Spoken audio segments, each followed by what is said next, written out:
Hi everyone, नमस्कार, सलाम, सत श्री अकाल। Welcome back to Deep's all in one channel. आशा करती हूँ कि आप सब लोग बिल्कुल ठीक ठाक होंगे।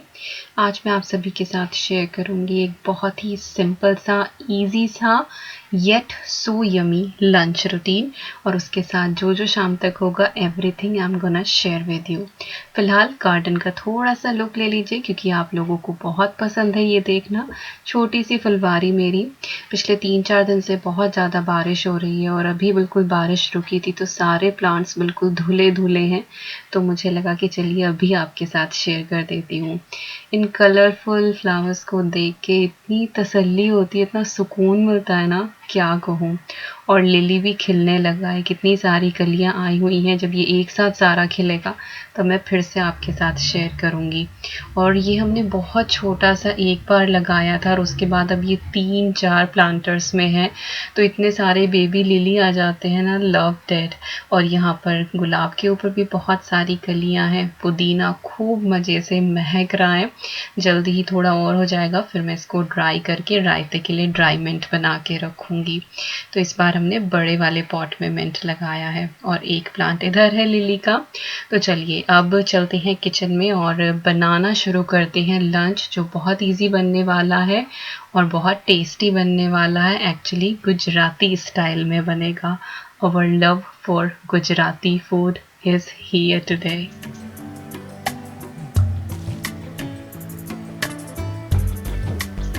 तो चलिए सबसे पहले हम बनाते हैं गुजराती कढ़ी, जो बहुत सिंपल है बनाना। उसके लिए मैं सबसे पहले दही ले रही हूँ।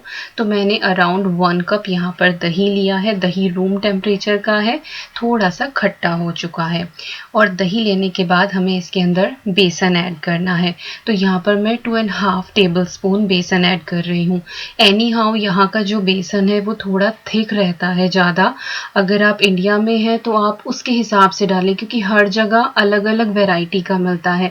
लेकिन अगर मैं इससे थोड़ा सा भी ज़्यादा डाल देती हूँ तो फिर कढ़ी बहुत ज़्यादा थिक हो जाती है। तो आप अंदाजे से जिस तरह से भी कढ़ी बनाते हैं, नॉर्मल पंजाबी कढ़ी, उस हिसाब से आपको बेसन ऐड करना है। इसके बाद मैंने इसको बिल्कुल अच्छे से मथ लिया है। कोई भी इसके अंदर लंप नहीं था, दही और बेसन का बिल्कुल स्मूथ हो गया था।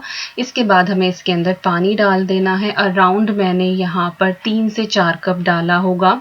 पानी की जो क्वांटिटी है वो भी अपने ऊपर ही डिपेंड करता है कि आपको कढ़ी कितनी थिक और थिन चाहिए। गुजराती कढ़ी जो है वो यूजुअली थोड़ी सी पतली होती है। इसके बाद कुछ मसाले जाएंगे। यहाँ पर मैंने 1 चम्मच हल्दी पाउडर डाला है, 1 चम्मच कोरिएंडर पाउडर डाला है। और हल्दी आप चाहें तो थोड़ी कम डाल सकते हैं, क्योंकि गुजराती कढ़ी जो होती है वो थोड़ी सी कम पीली होती है। बट आई एम लाइक कि हाँ, मुझे थोड़ा सा डार्क कलर पसंद है। साथ ही मैंने थोड़ा सा गरम मसाला ऐड कर दिया है इसमें, बिल्कुल आधा चम्मच। और एक ये फ्रोज़न जिंजर गार्लिक की क्यूब है। कायदे में इसके अंदर जो है वो क्रश्ड जिंजर गार्लिक ताज़ा कुटा हुआ जाना चाहिए, लेकिन मेरे पास दोनों चीज़ ताज़ी नहीं थी तो इसलिए मैंने फ्रोज़न यहाँ पर ऐड किया है। आप फ्रेश यूज़ करें अगर आपके पास हो। और ये सारी चीज़ डालने के बाद हमें इस पैन को रख देना है गैस के ऊपर, और इसको अब हमें लगातार चलाना है जब तक कि अच्छे से बॉयल ना आ जाए। धीरे धीरे आप देखेंगे कि कढ़ी का जो रंग है वो चेंज होने लगेगा, ये थिक होने लगेगी। यहाँ पर बस थोड़ा सा मेहनत का काम ये रहता है कि इसको लगातार चलाना पड़ता है। तो वही सारी चीज़ें हैं जो नॉर्मल पंजाबी कढ़ी में डाली जाती हैं, लेकिन बनाने का तरीका अलग है और उसी वजह से इसका टेस्ट भी अलग आता है। इट इज़ सो यमी और बहुत इजी लगता है। लाइक पहले तड़का नहीं बनाना है, कुछ बहुत ज़्यादा भूनना नहीं है, और बस सारी चीज़ें घोलो और इसको इस तरह से पका लो। ऊपर से फिर इसमें तड़का लगाया जाता है। तो यहाँ पर ये पकने लग रही है, किनारों से थोड़े थोड़े बबल आने लगे हैं। बस थोड़ी देर में ही इसमें बॉयल आ जाएगा। बस ये है कि आप इसको लगातार चलाते रहें। तो देखिए यहाँ पर इसमें अच्छे से बॉयल आ गया है और रंग भी बहुत सुंदर आया है। अगेन यही कहूँगी कि हल्दी आप थोड़ी कम डाल सकते हैं, क्योंकि जो ट्रेडिशनल गुजराती कढ़ी होती है वो थोड़े से लाइट कलर की होती है, बट मैं कभी कोई ट्रेडिशनल चीज़ एज सच फॉलो नहीं करती हूँ। मैं अपना थोड़ा बहुत ट्विस्ट हर रेसिपी में लेकर आती हूँ, तो प्लीज़ गुजराती लोग यहाँ पर आकर ना बोलें कि हाँ ये ऐसी नहीं है। तो उधर मैंने हीट सिम कर दी है और हमारी कढ़ी पकती रहेगी। और यहाँ पर मैं बना रही हूँ ज्वार, बाजरे और बेसन की रोटी। तो यहाँ पर मैंने वो तीनों आटे ले लिए हैं और इक्वल क्वांटिटी में लिए हैं। इसके बाद इन तीनों आटे को मैं अच्छे से मिक्स कर लूँगी। मैंने एक एक कप से थोड़े थोड़े कम लिए, लाइक 3/4 कप के करीब तीनों आटे लिए होंगे। तो बहुत हेल्दी वाली हमारी रोटी बनने वाली है यहाँ पर। और आप चाहें तो इस स्टेज पर सॉल्ट ऐड कर सकते हैं। मैं सॉल्ट नहीं डाल रही हूँ, वैसे भी मैं बेसिकली आटे में डालती नहीं हूँ सॉल्ट, क्योंकि सब्जी दाल जिससे भी आप खाते हैं उसके अंदर सॉल्ट होता ही है, तो अननेसेसरी सॉल्ट इनटेक लेके कोई फ़ायदा नहीं है। तो मैं रोटी में नहीं डालती हूँ, आटे में कभी नहीं डालती हूँ। बट आज मेरे पास ये खिचड़ी रखी हुई थी काली दाल की, तो मैंने इसको ब्लेंडर में अच्छे से ब्लेंड कर लिया था थोड़ा सा पानी डाल के। तो इसके अंदर ऑलरेडी सॉल्ट है ही, तो मैंने वो खिचड़ी इसके अंदर ऐड कर दी है और इसके साथ ही मैं इस आटे को बना लूँगी। अगर पानी की ज़रूरत लगेगी तो थोड़ा सा पानी लगा लूँगी। बाकी ये बिल्कुल परफेक्ट हुई थी और बिल्कुल मुझे पानी की एज सच ज़रूरत नहीं पड़ी, और इसी से बिल्कुल सॉफ्ट हमारा अच्छा सा डो बन के तैयार हुआ था। तो यहाँ पर हम अच्छे से मसल कर इसको बना लेंगे। अगर आप खिचड़ी, दाल, कोई भी चीज़ आपके पास लेफ्ट ओवर हो तो आप उसको ब्लेंडर में एक बार चला लें, तो उससे फिर जो भी दाना होता है वो ख़त्म हो जाता है और फिर रोटियाँ आपकी फूलती हैं। और अगर थोड़ा बहुत भी दाना रह जाता है दाल का, खिचड़ी का, तो रोटियाँ फूल नहीं पाती हैं और वो फिर इतनी अच्छी नहीं लगती, क्योंकि जब तक रोटी फूले ना तब तक मज़ा नहीं आता एक्चुअली। तो चलिए यहाँ पर बस मैंने आटा भी बना लिया और देखिए बिल्कुल जितनी खिचड़ी थी वो परफेक्ट रही है इसके अंदर। अब बस मैं हाथ को थोड़ा सा गीला करूँगी और उसके बाद इसको फिर से मसल दूँगी। और हाथ गीला करने से बस ये होगा कि जो मेरे हाथ पे थोड़ा बहुत आटा लगा हुआ है वो सारा उतर जाएगा। तो यहाँ पे ज्वार, बाजरा, बेसन का आटा हमारा लग के तैयार है और इससे हम अपनी हेल्दी वाली रोटी बनाएंगे। और उधर हमारी जो कढ़ी है वो भी अच्छी तरीके से पक रही है।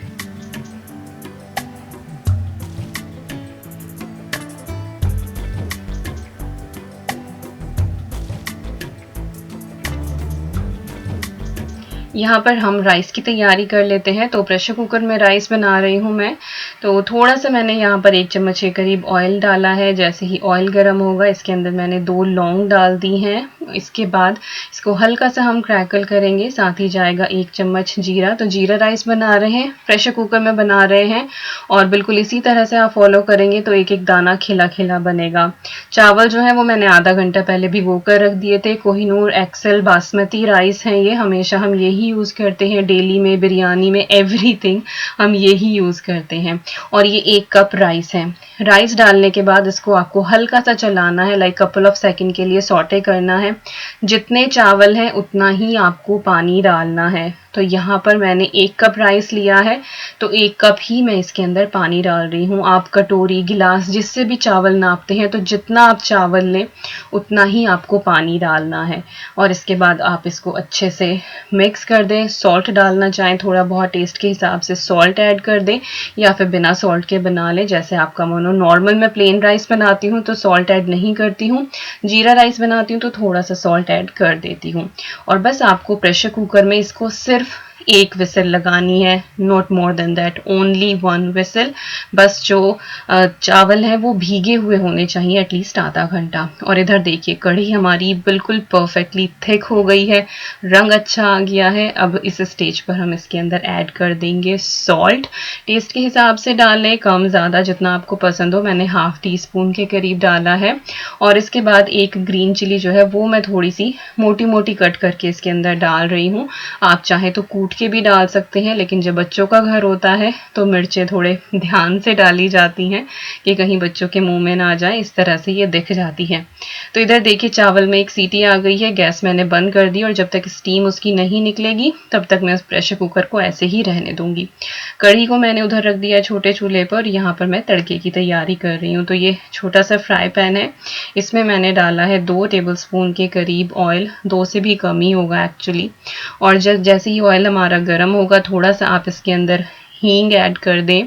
इसके बाद हम बाकी की चीज़ें डालेंगे, जैसे कि थोड़ी सी मेथी जाएगी इसके अंदर, मेथी सीड्स जो होता है। छोटा सा टुकड़ा दालचीनी का डाला है, बे लीफ डाला है एक छोटा सा तोड़ के मैंने, और साथ ही जाएगा इसमें जीरा।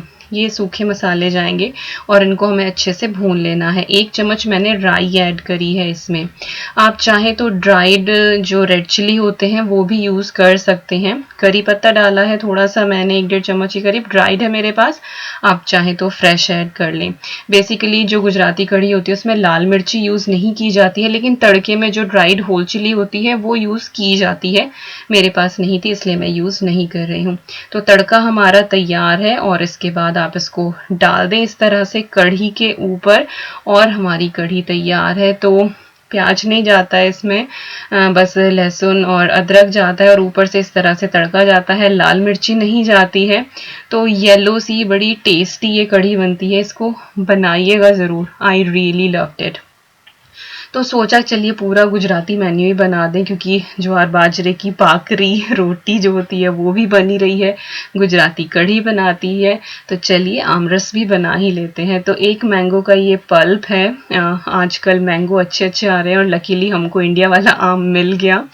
तो इस आम को हम यहाँ पर अच्छे से पीस लेंगे, इसका अच्छा सा पल्प प्योरे बना लेंगे। अगर आपके आम के अंदर रेशा है बहुत ज़्यादा, जैसे बोलते हैं कि फूंसड़े आए हुए हैं उसके अंदर रेशे हैं बहुत ज़्यादा, अगर वो है तो आप इसको पीसने के बाद छलनी में छान लें, जो बड़े वाली छलनी होती है, तो उससे जितने भी रेशे होंगे वो निकल जाएंगे।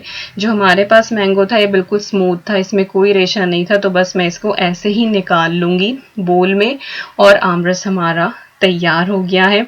कुछ लोग ज़्यादा मीठा खाते हैं तो थोड़ा बहुत इसमें हनी या शुगर भी ऐड करते हैं ब्लेंड करते टाइम, लेकिन ऐसे ही आम बहुत मीठा होता है तो बहुत टेस्टी लगता है। तो आमरस भी हमारा तैयार है। मोस्टली गुजरात में आमरस और तीखी चटपटी पूरियों के साथ ये सर्व किया जाता है, बड़ा टेस्टी लगता है। इसके बाद यहाँ पर देखिए हमारे जो राइस हैं एक एक दाना खिला हुआ है और इसको बस मैं साइड से हल्का सा फ्लफ कर दूंगी ताकि एक्स्ट्रा स्टीम इसकी निकल जाए और ये और ज़्यादा खिला खिला हो जाए। आप चाहें तो इसको ऐसे ही बिल्कुल बोल में निकाल लें तो सारी स्टीम निकल जाएगी और भी बहुत ज़्यादा अच्छा बनेगा। मैंने बस इसको ऐसे ही फ्लफ करके छोड़ दिया है और अब मैं लिड बस इसके ऊपर रख दूंगी, लगाऊंगी नहीं ताकि ज़्यादा इसके अंदर प्रेशर ना बने, बस इसको ऐसे ही छोड़ दूंगी। तो सारी चीज़ें हमारी तैयार है। फाइनल बिट इज़ मेकिंग रोटी। तो अब मैं बनाना शुरू कर रही हूँ मोटी मोटी सी रोटी यहाँ पर, क्योंकि जो मिस्सी रोटी इस तरह से मिक्स्ड फ्लावर की होती है थोड़ी सी मोटी ही अच्छी लगती हैं और अगर आप ज़्यादा पतली बनाने की कोशिश करते हैं तो वो बिल भी नहीं पाती हैं। तो मोटा सा पेड़ा लें, पहले थोड़ा सा हाथ से उसको फैला लें और उसके बाद फिर आप थोड़ा बेलन से उसको कर लें। चाहे तो सारी ही, कुछ लोग एक्सपर्ट होते हैं सारी हाथ से फैला लेते हैं पर उससे उंगलियों के निशान रह जाते हैं और मुझे स्मूथ सी रोटी पसंद है तो मैं थोड़ा हाथ से बढ़ाकर उसके बाद फिर बेलन से कर लेती हूँ। तो चलिए एक और यहाँ पे आपको बना के दिखा देती हूँ।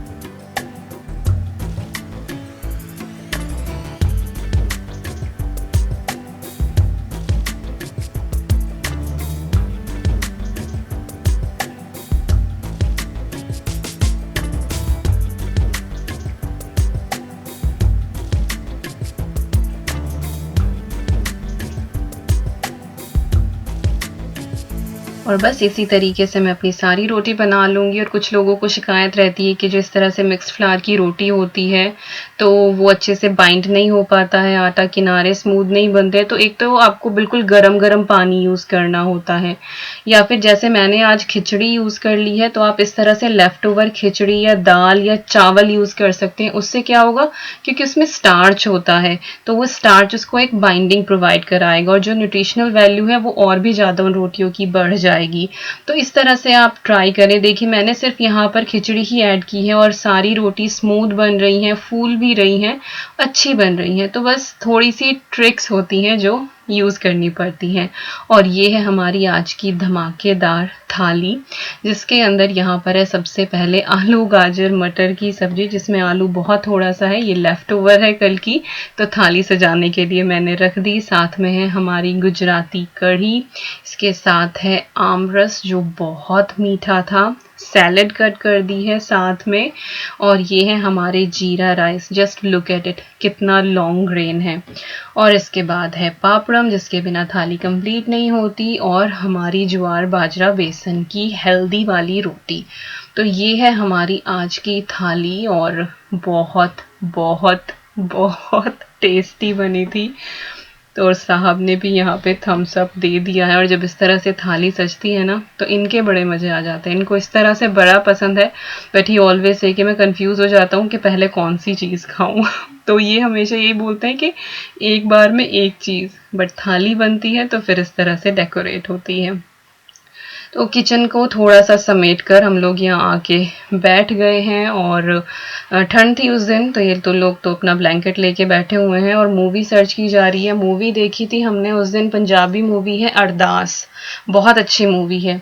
और मैं किचन का हाल आपको यहाँ से दिखा दूँ। बर्तन मैंने सारे इकट्ठे किए हुए हैं, बर्तन अभी नहीं किए थे, बट थोड़ी देर रिलैक्स करके टीवी देख के उसके बाद फिर मैं जाके बर्तन करूँगी। तो ऐसी कोई हाय तौबा नहीं मचाती हूँ मैं।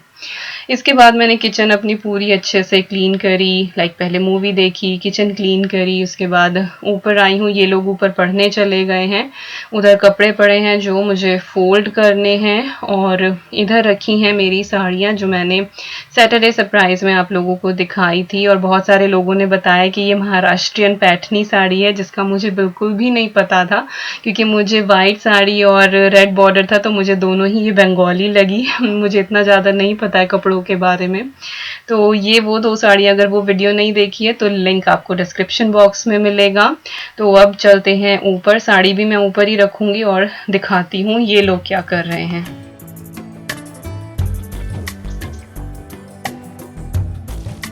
तो चलिए आप लोगों को दिखाई देती हूँ कि एक्चुअली ये कर क्या रहे हैं। यहाँ पे अद्वी की जो है वो मैथ्स क्लास चल रही है, जो हमने क्यू मैथ के ऊपर बुक की है।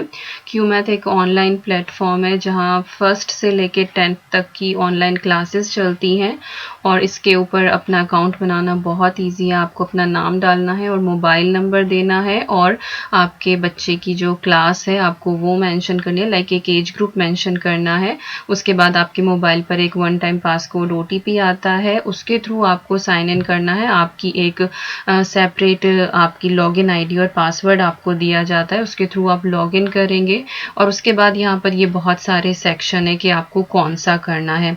ऑनलाइन क्लासेस भी होती हैं यहाँ पर, 1-on-1 क्लास होती है जिसमें टीचर आपको सारी चीज़ें समझा देता है, और बच्चे की क्लास के हिसाब से यहाँ पर पैक्स अवेलेबल हैं। आप बेसिक पैक ले सकते हैं, एक्सपर्ट पैक, वो डिपेंड करता है कि कितनी ड्यूरेशन का है, फैसिलिटीज़ उसकी डिपेंड करती हैं, और चार्जेस भी फिर डिफरेंट होते हैं उस हिसाब से। और इन्होंने रिसेंटली जो है वो यूके में लॉन्च किया है, और आई थिंक अदर कंट्रीज़ में भी है। तो मैं कोशिश करूँगी कि मुझे हर कंट्री का जो एक वेबसाइट इनका, क्योंकि अलग अलग प्लेटफॉर्म है, तो वो मैं मेंशन कर दूँ डिस्क्रिप्शन बॉक्स में, तो जो लोग इंटरेस्टेड हैं वो चेक कर सकते हैं।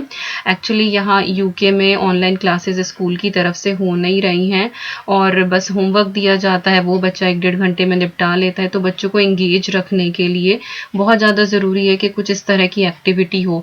और बेस्ट पार्ट ये है कि फ़न वे में ये लोग सिखाते हैं, रीजनिंग के थ्रू। और अगर बच्चे की रीजनिंग स्ट्रॉन्ग होती है तो वो बहुत जल्दी बहुत सारी चीज़ें सीख जाता है। और मैथ्स भी इस तरह का है कि फ़न वे में जो बच्चा याद भी रखेगा और वो इंजॉय भी करेगा, वो बोर नहीं होता है। तो इसीलिए मुझे ये प्लेटफॉर्म जो है वो काफ़ी अच्छा लगा। और 1st से 10th तक का है, तो हर क्लास के जो बच्चे हैं वो इंजॉय कर सकते हैं। और 1-on-1 है, that is the best thing. ऐसा नहीं कि कुछ प्री रिकॉर्डेड वीडियोज़ हैं वो चला दी जाती हैं, ऐसा नहीं है। जब आप ऑनलाइन क्लास उनसे लेते हैं तो टीचर आपके सामने होता है, आप तभी प्रॉब्लम सॉल्व करते हैं। और बेस्ट थिंग कि आप डेमो भी बुक कर सकते हैं, जिसमें आप सारे अपने जो डाउट्स हैं वो क्लियर कर सकते हैं। सो आई रियली लाइक्ड इट। तो अब इन लोगों की पढ़ाई हो गई है ख़त्म और मैं बना रही हूँ यहाँ पर चाय। बन चुकी है, चाय छान लूँगी और हम पियेंगे चाय, और इसी के साथ मैं आज के व्लॉग को एंड करती हूँ। आई होप आपको आज का वीडियो पसंद आया होगा। पसंद आए तो like, share, comment and subscribe. Don't forget to follow me on Facebook, Instagram and Twitter. All the IDs are in the description box, and I'll meet you again very soon with a very good video. Till then, you guys take care, and I'm sending lots and lots and lots of love to you all. Thank you so much for watching. Bye bye. Thank you.